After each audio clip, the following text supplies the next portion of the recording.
Hello, my name is Meredith Hurley, and I'm the Director of Public Health here in the town of Winthrop.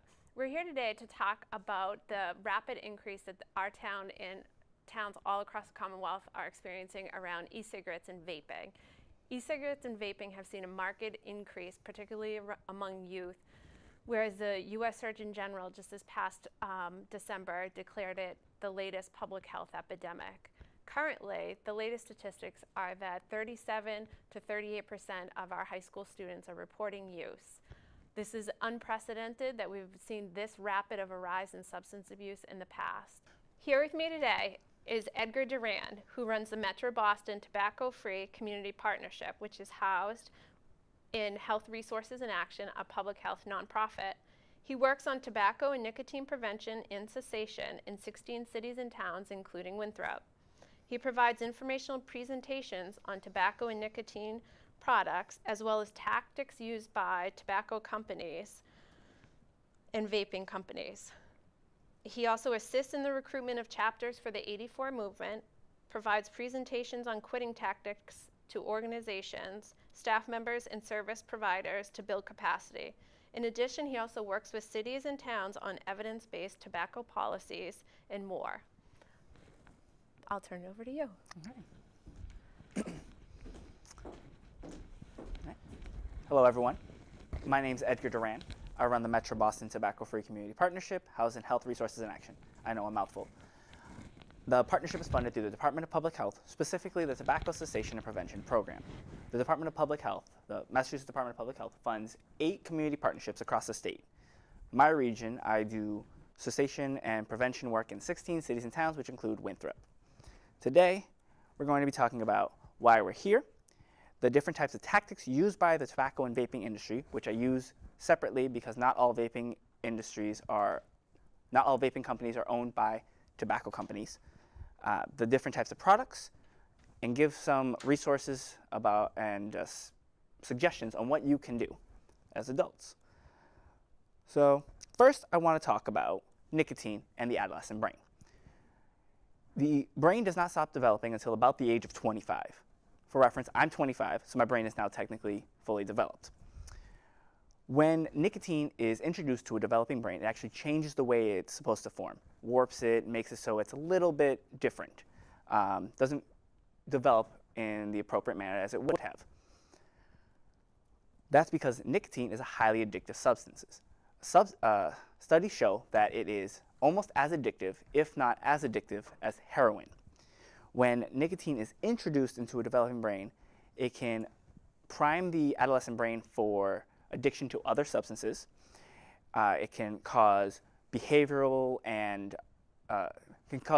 issues such as depression, and can even make it so that, in terms of vaping, that a youth is more likely to become a cigarette smoker in the future.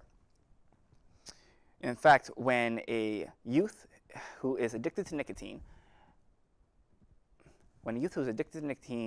tries to quit, they actually have a much harder time quitting, and they're going to have a lot more unsuccessful quit attempts.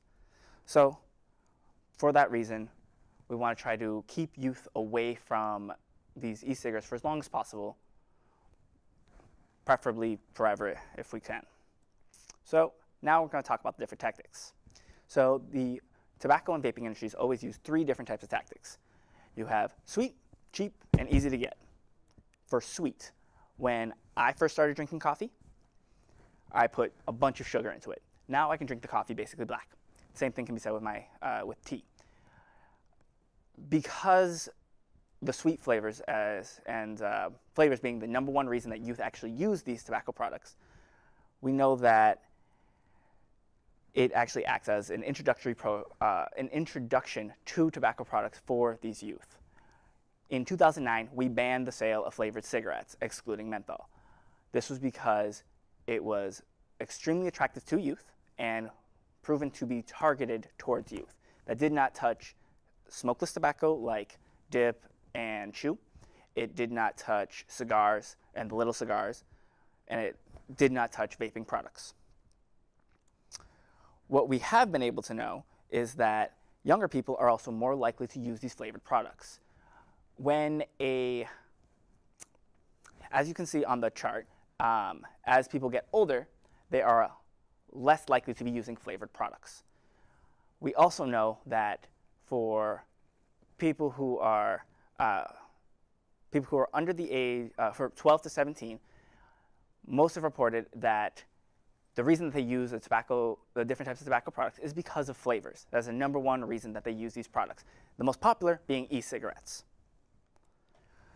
Now, there are thousands of different sweet flavors for these e-cigarettes. This is very specific to e-cigarettes. There's about 8,000 individual flavors and rising.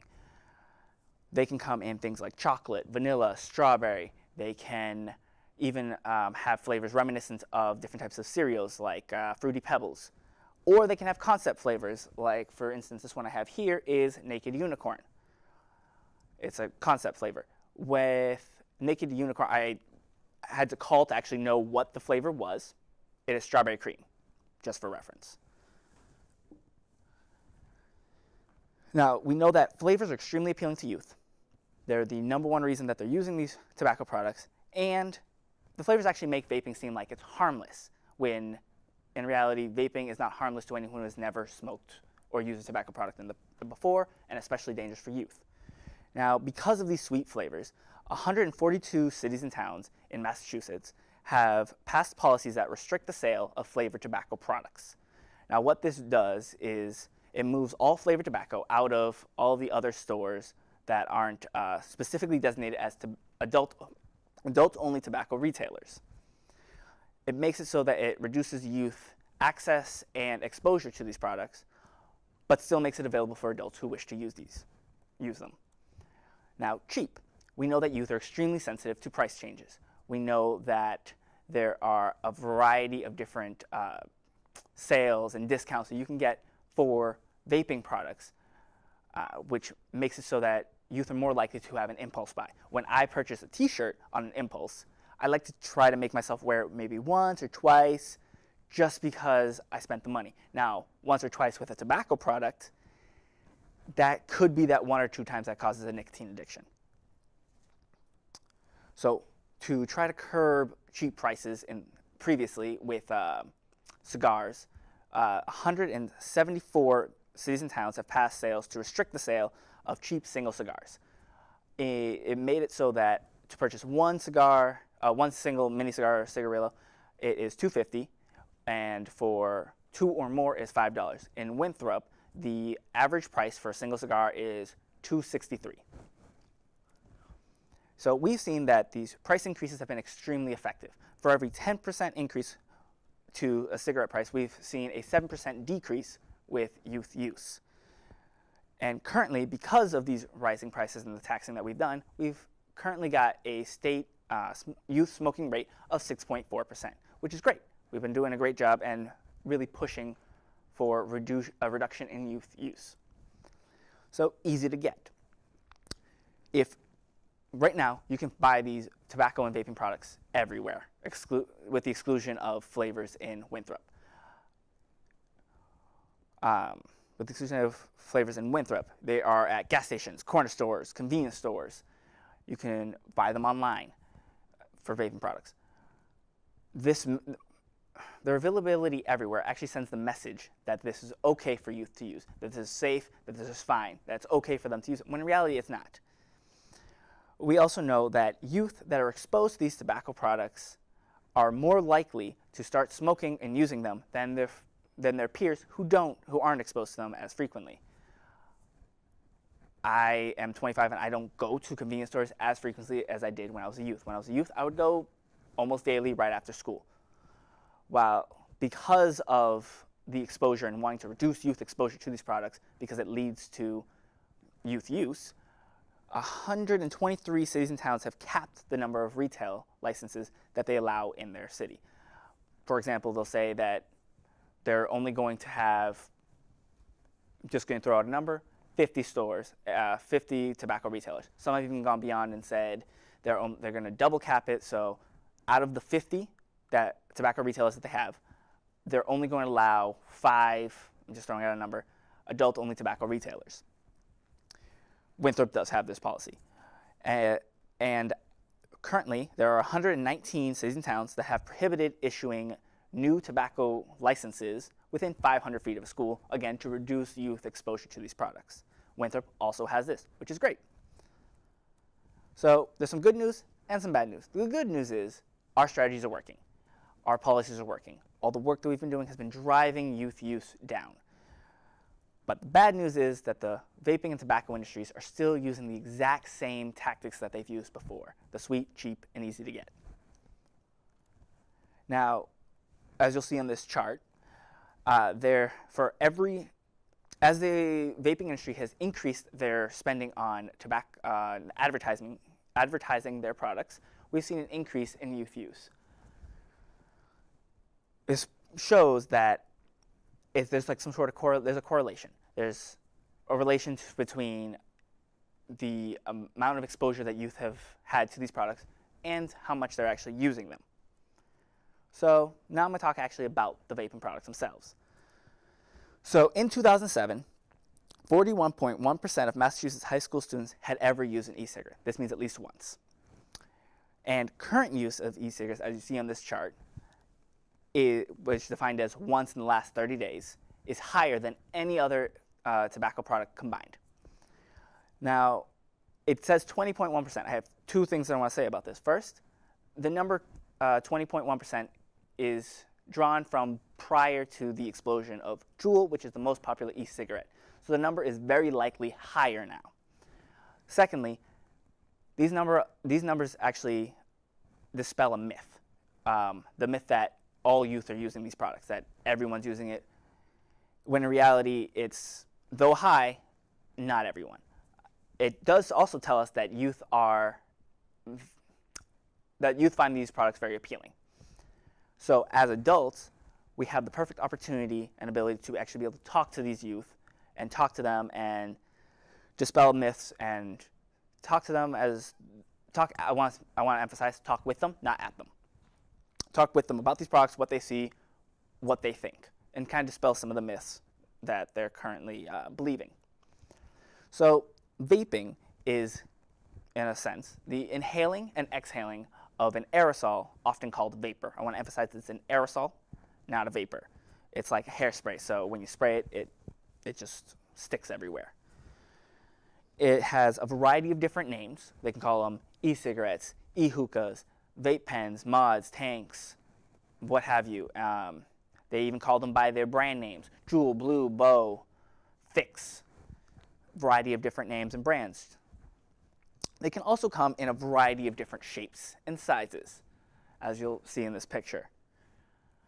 The wide array of sizes and shapes makes it so that there's just like a large amount. It's hard for us to keep track and keep up with the amount of emerging products. So there are three types, essentially, of these types of e-cigarettes. There's the rechargeable e-cigarettes, which would be things like Juul, where it has a base, and you usually have a pre-filled cartridge that you put into the base and are able to inhale. It is supposed to be a closed system, so the purpose is to use, after the cartridge is used up, you throw it away, you purchase a new one. Then you've got disposable e-cigarettes, which are a one-time use kind of product. Use them, throw them away, buy a new one. Juul is the most popular of all e-cigarettes, currently holding, last I checked, 72% of the market. The reason for it is and I have it right here, is their really sleek design. People call it the iPhone of e-cigarettes because of how sleek it looks, how trendy it looks. Each pod is what they call them, as a cartridge. You put it into the device like so. You inhale, and it uses a nicotine salt solution, which is a little different than many of the other e-cigarettes that use e-liquids. The nicotine salts make it so, from what I've been told, gives it a little bit of a head rush. So it has a more reminiscent feeling of a cigarette, and which can also partially be attributed to why it's so addictive. For every pod, which when you buy them, they come in a 4-pack. One pod has the nicotine equivalent of a pack of cigarettes. You can buy these for about I'm rounding up, $20. So a pack of cigarettes is about $10 rounding. So if you have a bunch of friends to split the cost of this, you're buying a pod, which is a pack of cigarettes, worth of nicotine for less than the price of an actual pack of cigarettes. And it's also creates very little vapor. So it's very discreet, very high, very discreet. Doesn't create much vapor, so it dissipates very quickly, and it's added to the popularity of the product. Then there are tank systems. There are two types of tank systems. You have the large tank systems, which have, they call them tank mods sometimes. They allow for a little bit more modification. You've probably seen them with a huge plume of smoke, aerosol. And then you've got the smaller tank system, or medium size, I should say, that are they're commonly referred to as vape pens. Regardless, both of these are refillable. You use the e-liquids. You put the e-liquids inside of it and are able to use different flavors, different intensities of the e-liquids. While with the rechargeable Juul, very specifically, always has nicotine.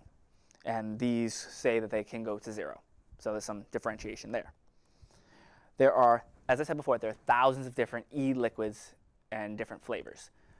And we know that flavors are the #1 reason that youth are using these products. As you can see in the picture, they come with a variety of different looks that are very reminiscent of things that we use and we know. Then you see the pods, which you've probably seen littered around somewhere, just because of how small they look. They look kind of like a USB drive, or maybe like a small USB that you've maybe not fully seen it before, but it could potentially be a USB drive. Then, as I said before, there are tons of new emerging products. There are a bunch of different styles that we can't even keep up. We've heard from retailers themselves that they're unable to keep up with the sheer amount of new products that are constantly coming out. They've got so many products that keep coming out and that look like a variety of different products that we use today.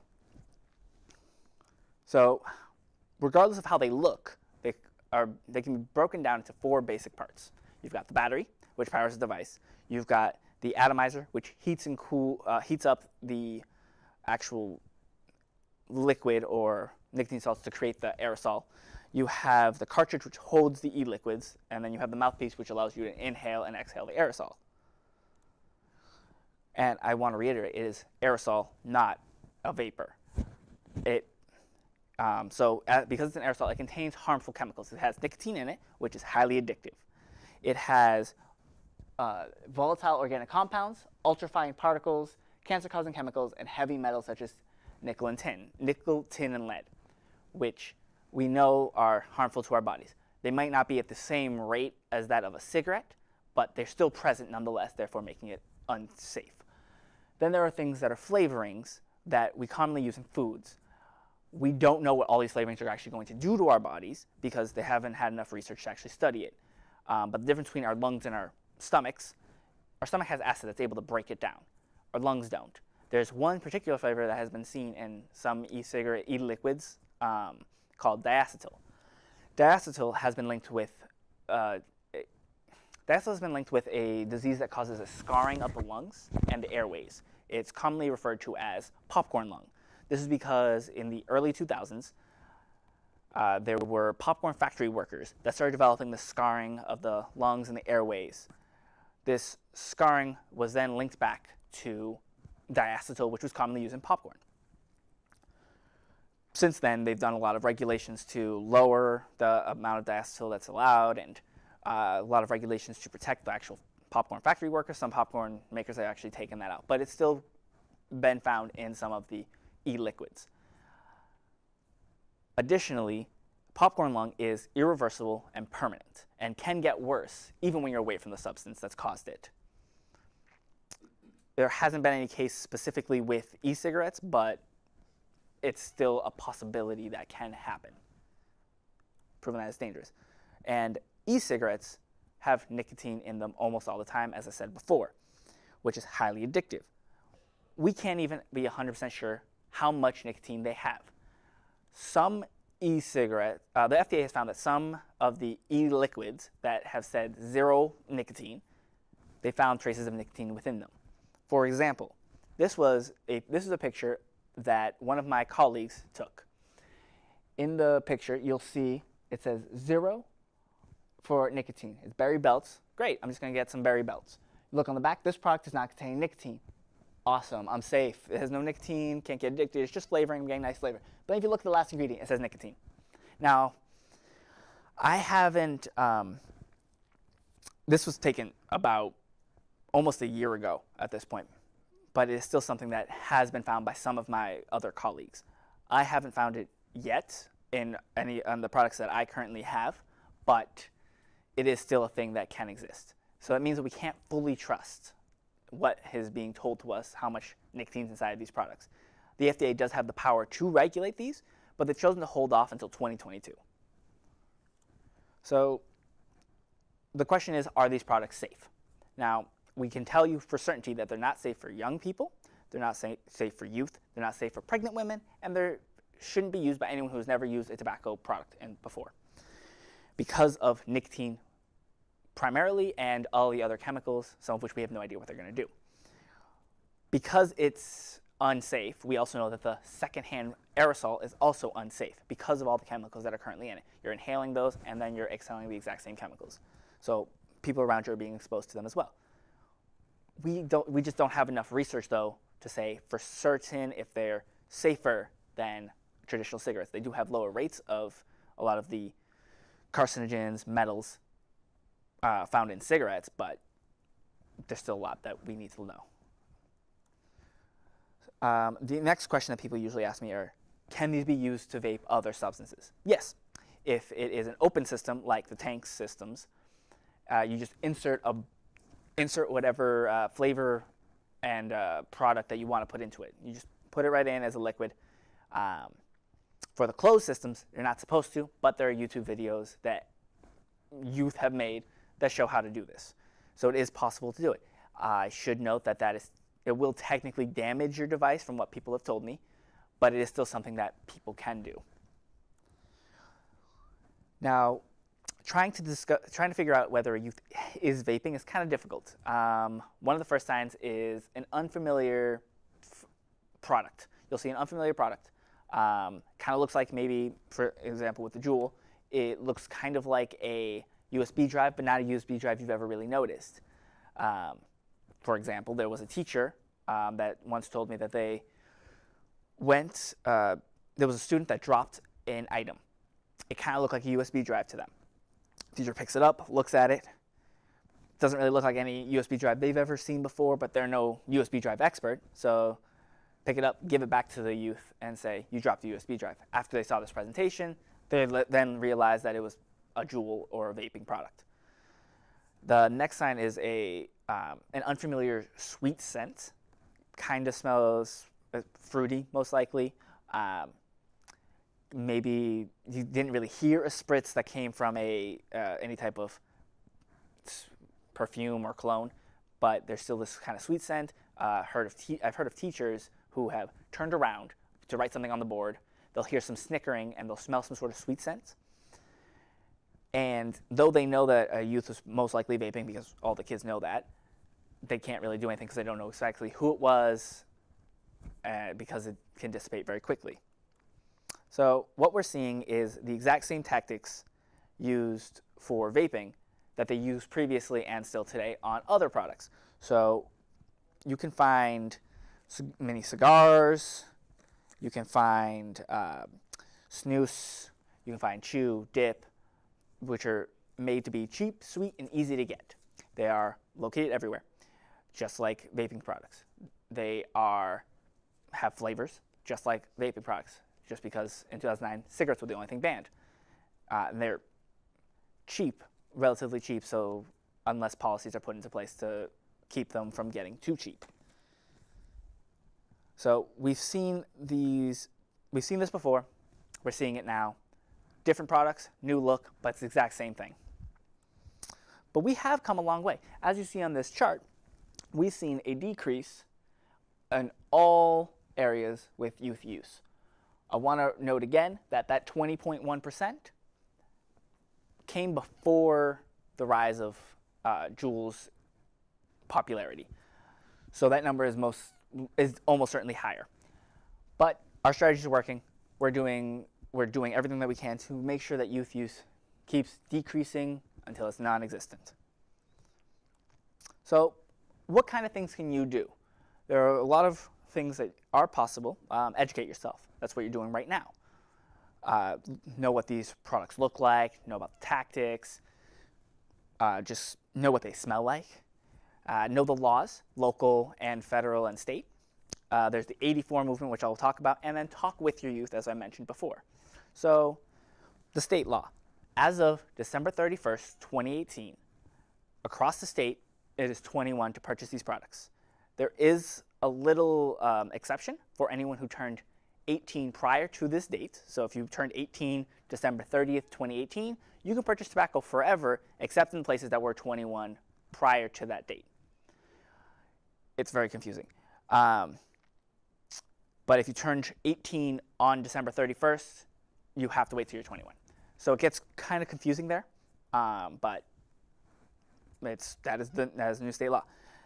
It also included e-cigarettes in the definition of tobacco. So you can't smoke. I'm sorry, you can't. If you can't smoke there, you can't vape there. If they've expanded the smoke-free workplace law, so you can't smoke indoors, vape indoors. My apologies. And it bans the sale of tobacco, including e-cigarettes, in pharmacies, hospitals, healthcare facilities, basically anywhere that's selling health. They finally decided that if they're selling health, they shouldn't be selling death. And then there's the Education Reform Act, where basically just says that if you're on school property, you can't use e-cigarettes or vaping products, just like you can't smoke. Buses, parks, the actual buildings themselves. And then locally, you can support town and city tobacco regulations. For example, there's the retail capping, flavored tobacco regulation, and the cigar packaging regulation, which Winthrop has all three of, which is great.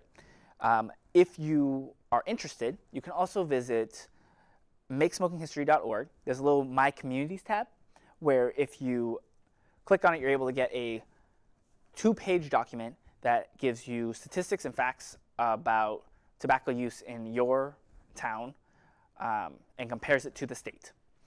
If you want, you can also go and find other cities and towns that are nearby and be able to compare yourself to them and see what's going around in your region. And it's a very helpful tool if anyone's interested. Then there's the 84 movement. The 84 movement is a youth group that does a lot of peer-to-peer and community education. They are able to get trainings on a variety of different topics, tobacco-related. They're able to go to different types of events and go to the State House. They can participate in, there's Kip Butt's Day, which is a great event. There's also, it's formed through local high schools, specifically for high schoolers. And it's a great resource. Also looks really great on the resume because you can get, a youth can get involved in policy change when it's happening in the town. In Winthrop, there currently is no 84 chapter. So if anyone's actually interested, contact me, and I'm happy to have a conversation about it. As I've mentioned before, talk with your youth as a trusted adult. Not at them, with them. If you talk at them, they're likely to shut down. When you talk with them, they're likely to actually respond. Ask them what they see, provide them with facts, dispel the myths that it's not water vapor, because that's a common one, and not everyone is doing this. Make sure to tell them about the different types of tactics that they're being used, that the tobacco and vaping industries are using to hook them onto their products, especially since the tobacco industry wants youth using their products. Tobacco is the only product I can think of where, when used as intended, kills over half of its users through tobacco-related illnesses and diseases. Then ask them what they see, ask them their thoughts on it, their feelings. Be patient, be ready to listen. There's no perfect time to actually talk about this. Some suggestions, maybe if you walking down the street, you see someone who is vaping, that could be a good time. If you're watching a movie or a music video and they have vaping in it, that might be a good time. If you ask them about their day and they tell you about someone who was vaping, that could be a great time too. You have to kind of find those times that are perfect. Be honest and open and really ask them and talk with them. I can't emphasize that enough. Some additional resources. You can go to getoutrage.org. Getoutrage.org is the Department of Public Health's it houses the Department of Public Health's vaping campaign. It is a great place to get a lot of information, resources for if you're interested in learning more about vaping. It also has a toolkit that is specifically designed for schools, and it's a living document, so they're constantly updating and adding more information. You can also go to the Massachusetts Health Promotion Clearinghouse, where you're able to get a lot of the resources and flyers and handouts free of charge. You can also download them if you prefer that as if you prefer to download them as your option. And then there's smokefreeteen.gov. It is a great youth-based cessation resource that's specifically for tobacco products. Currently, the only vaping youth-based support is from the Truth Initiative. If you look up Truth Initiative e-cigarette quitting, you're likely to find the information. I did not add it onto my slide. My apologies. But that is also the first of its kind and is a great resource. Now, does anyone have any questions?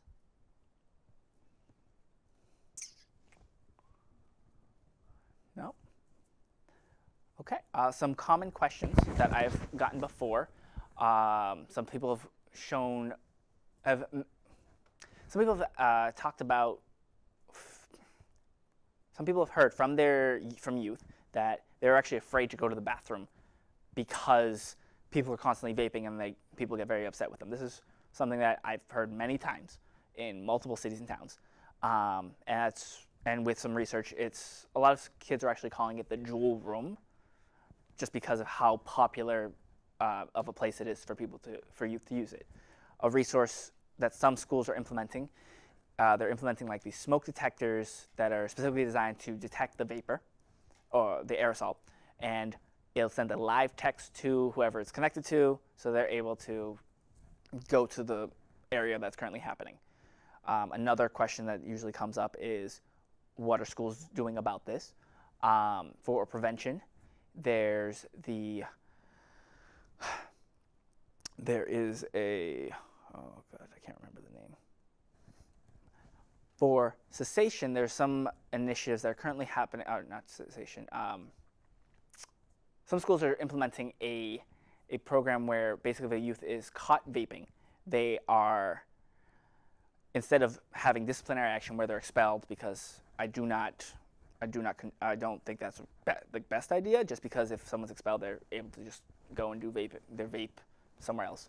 But instead of disciplinary action, they're sitting them down and actually going through a diversion program. This is happening in, I believe it's happening in Arlington, Needham, and Natick, if I'm not mistaken. It's also a great resource that can happen. Yes? Question. Do you have any experience with